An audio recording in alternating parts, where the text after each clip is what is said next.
ধরেন আপনি একটা লোন নিতে চাচ্ছেন। তো লোন নেওয়ার আগে আপনার যেটা দেখা উচিত সেটা হচ্ছে যে আপনার মাসে ইন্টারেস্ট কত এবং টোটাল আপনার ওই অ্যামাউন্টের জন্য ইন্টারেস্ট কত দিতে হবে।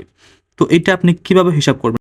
এই হিসাবটা কিন্তু আপনাকে কেউ দেখাবে না এবং এনজিওরা তো অবশ্যই দেখায় না। দেখেন আমার এখানে একটি শিট রয়েছে। এই শিটে আমি এখানে আ কবে লোন নিয়েছে সেই ডেট দিয়েছি এবং লোন যে নিয়েছে তার নাম, তার পাশাপাশি হচ্ছে লোন কত টাকা নিয়েছে সেটা দিয়েছি।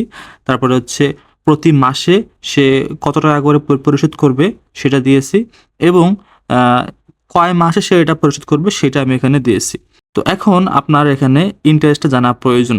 তো সেটা কিভাবে জানবেন? তো এটা জানার জন্য আমরা একটা ফাংশন ইউজ করব। সেই ফাংশনটি হচ্ছে ইকুয়াল প্রেস করে আমরা রেট লিখব। রেট লেখার পরে আমরা ট্যাব প্রেস করে আমরা ফাংশনটা ইনসার্ট করব। দেন তার সিনট্যাক্সে দেখাচ্ছে হচ্ছে আ এনপিআর। এনপিআর কোনটা? এনপিআর হচ্ছে আমরা কয় মাসে এই লোনটা পরিশোধ করব সেই সংখ্যা। তো আমাদের এনপিআর হচ্ছে এটা। তো এটা আমরা সিলেক্ট করে দিলাম। তারপর কমা। তো তারপরে চাচ্ছে হচ্ছে পিএমটি। পিএমটি মানে হচ্ছে আমরা মাসিক কত টাকা করে পরিশোধ করব। তো আমি পিএমটি এখান থেকে দিয়ে নিলাম। অবশ্যই পিএমটি সামনে মানে সংখ্যাগুলোর সামনে মাইনাস চিহ্ন দিয়ে নেবেন। কমা দিলাম। কমা দেওয়ার পরে সে চাচ্ছে হচ্ছে পিভি। পিভি মানে হচ্ছে লোন অ্যামাউন্ট, মানে আমি কত টাকা টোটাল তাদের থেকে আমি নিয়েছি সেটাই। সেটা আমি সিলেক্ট করে দিলাম। দেওয়ার পরে আমি এখন ব্র্যাকেট ক্লোজ করে এন্টার দিলাম। দেখেন আমার এখন মান্থলি যে ইন্টারেস্ট সেটা বের হয়ে আসছে।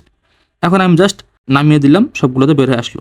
এখন আপনার টোটাল ইন্টারেস্ট জানা প্রয়োজন। তো সেক্ষেত্রে আপনি যেটা করবেন সেটা হচ্ছে সেম আগের মতোই আপনি ফাংশনটা কল করবেন। রেট ফাংশন কল করার পরে এনপিআর দিবেন, তারপর কমা, তারপর পিএমটি দিবেন, দেন কমা, তারপরে হচ্ছে পিভি সিলেক্ট করে দেওয়ার পরে ব্র্যাকেট ক্লোজ করে দিয়ে এবার যেহেতু আপনি টোটাল বের করবেন সেই ক্ষেত্রে আপনাকে এবার গুণ চিহ্নটা দিয়ে এই যে এনপিআর রয়েছে মানে আপনি টোটাল কত মাসে এই লোনটা পরিশোধ করবেন সেই সেল রেফারেন্সটা সিলেক্ট করে দিয়ে আপনাকে এন্টার দিতে হবে।